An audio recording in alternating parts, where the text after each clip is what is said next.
in this video. Alright, I don't know how to start this video, so we're gonna learn this.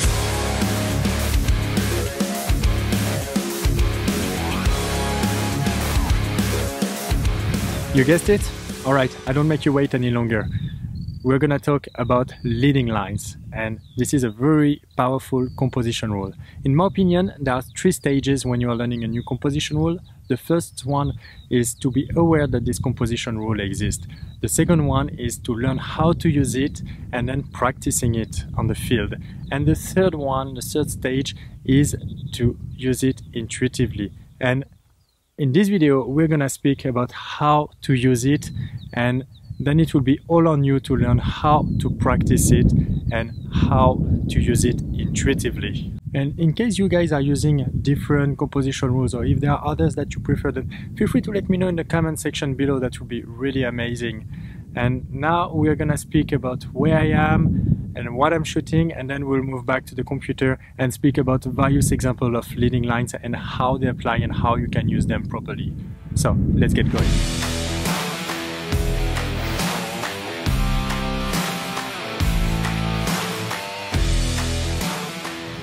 I am now in Valence in the south of France. This is a very well-known region for its lavender fields. And actually, believe it or not, this year something is really different.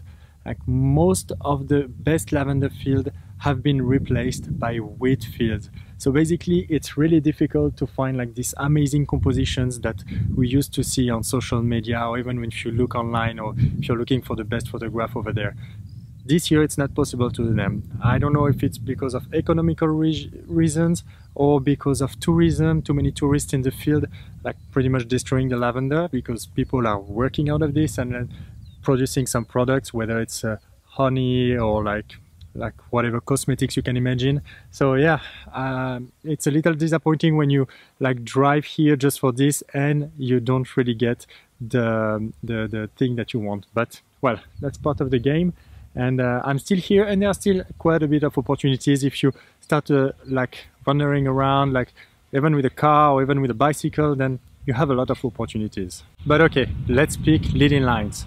Leading lines can pretty much be anything. They can be stones on the ground, they can be shapes on the beach, they can be shapes on the snow, anything that can create some leading lines, a path through a forest, anything that can be a leading line. They create a sense of depth into your image, and they actually help the viewer to dive into your photographs. And this is the power of leading lines, and that's why they're extremely important. We here especially, we are imagining like straight lines, and that's what there is here, but in many other places you can get a lot of examples of this, and I will show you actually a lot of examples, because I guess it's important to get a little more ideas of what is outside and what is out there, and what you can do and how you can work on things, on your photographs and on your compositions and on leading lines, obviously, once you're on the field.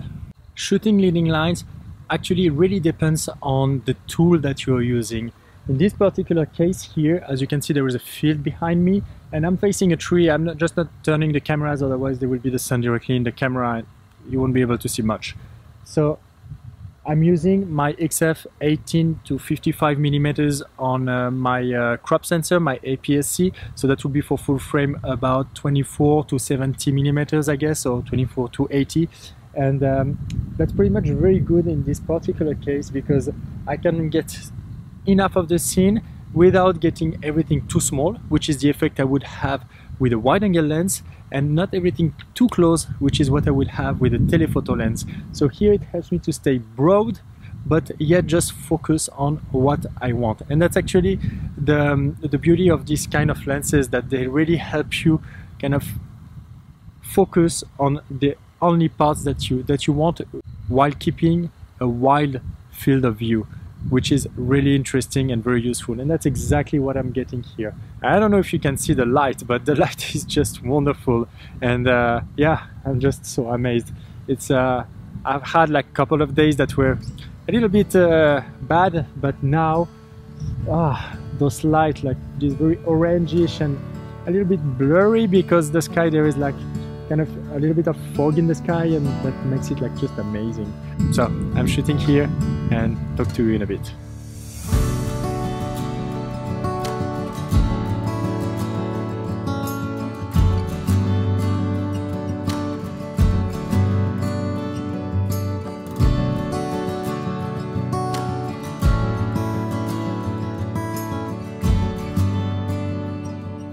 In this particular case, I'm doing a bracketing because I'm facing the sun, and if I would not do this, I would not be able to recover any of the foreground or any of the sky. So basically, I'm shooting with 2 steps difference, so 2 steps above and 2 steps below, and I have a middle frame which is a kind of right now I'm having more of the sky and not so much of the foreground, but because of the bracketing, then I'm recovering the shadows on the foreground. And they're just amazing. Now I'm having a little sun star, which is definitely great. So I'm trying to catch it. And to avoid some flares here on the sun star, I am basically putting my finger in front of the sun on the lens. That helps to avoid having the flare. And then I will blend the pictures in Photoshop afterwards. That's a very good technique, trust me. I'm shooting now at f10, which allows me to get most of the scene in focus, but I am also focusing on the foreground and on the background, so that then after I can do a focus blend. So I don't need to shoot then an f13, I can be a bit lower because I will blend the both pictures together. And I'm shooting at 1/40th of a second. Well, in this particular case, that's totally fine. There is not too much wind, so basically I will get the lavender on the foreground without any problems. And I'm shooting at ISO 160, which is the minimum on my Fuji X-T3. So definitely great here. Yeah, having a lot of fun shooting all this stuff.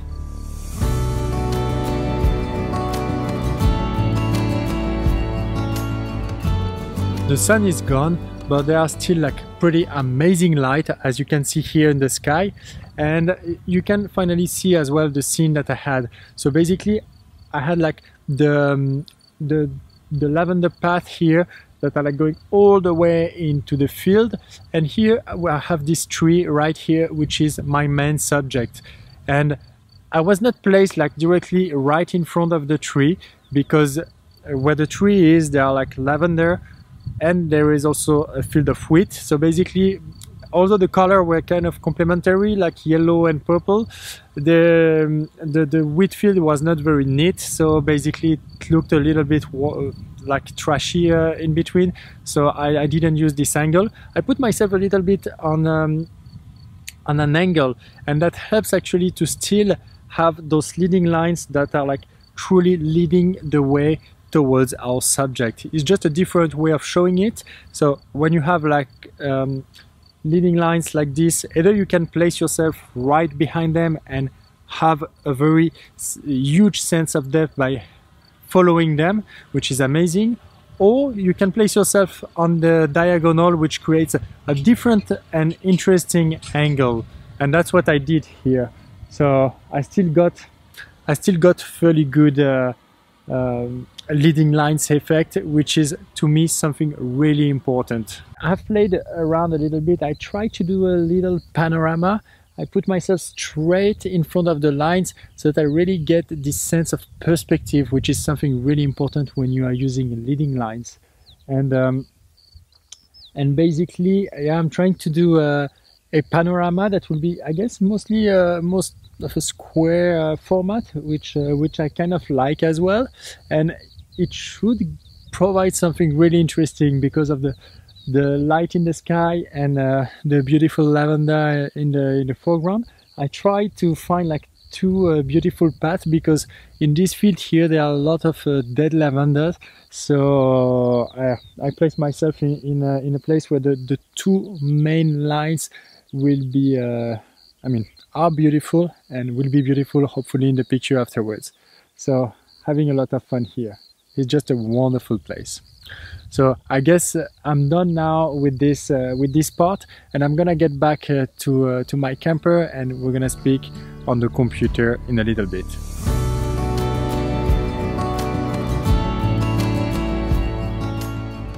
I could not have hoped for better conditions for this sunset. Everything was so amazing and I got really perfect conditions. So I'm so happy about this. But beyond the example we saw this evening, I wanted to share with you 4 more examples of how you can use leading lines in landscape photography and how powerful they are in your images. So let's get on the computer directly.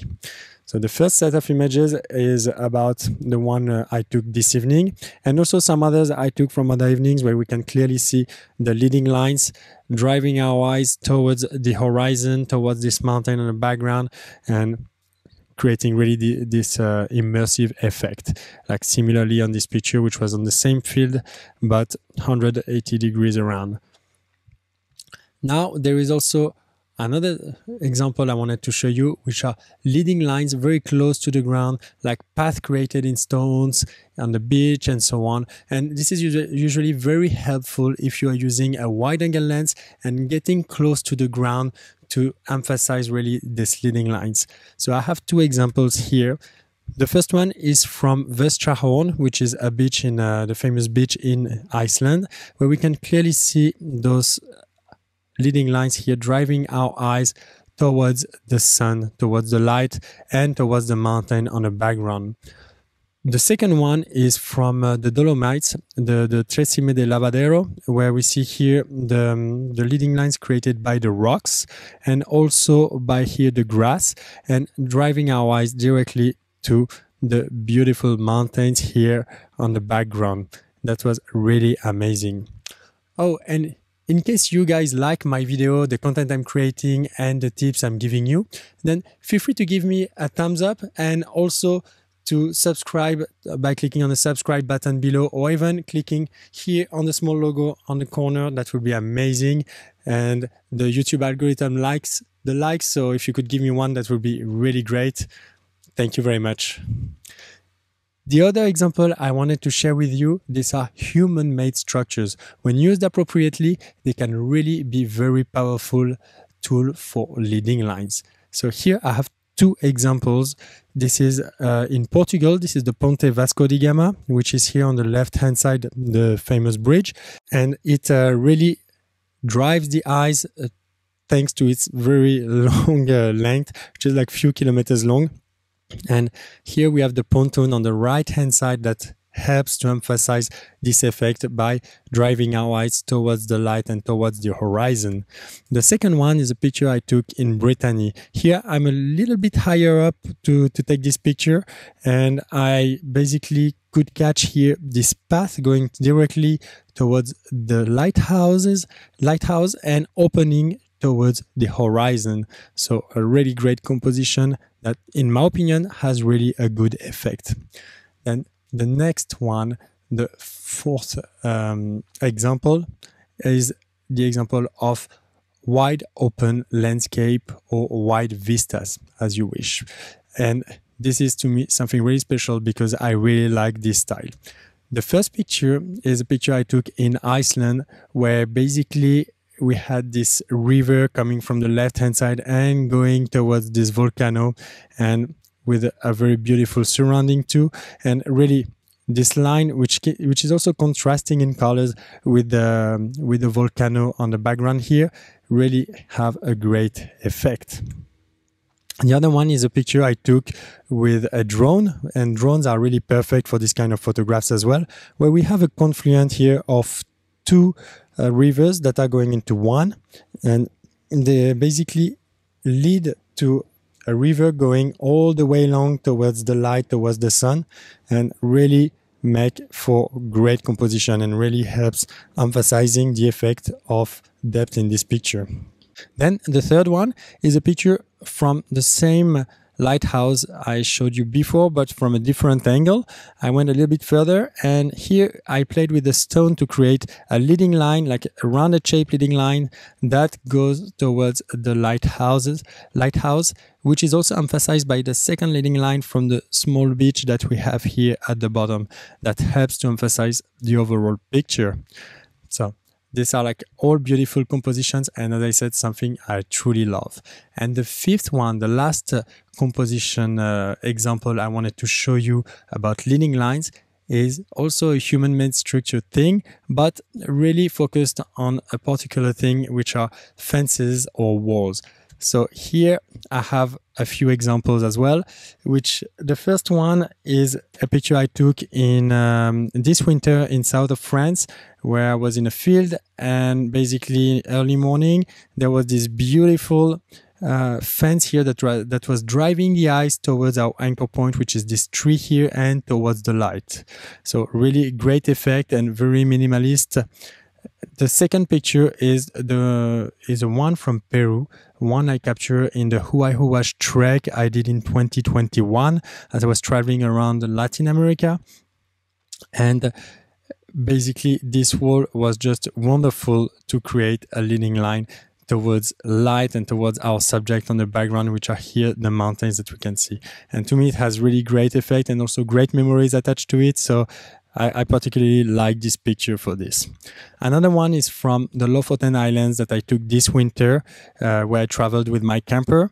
And we have this fence here that is really driving our eyes towards the mountains on the background. And also this door here on the foreground is really adding a lot to the picture, creating a little more of a story about the place, understanding what's going on here.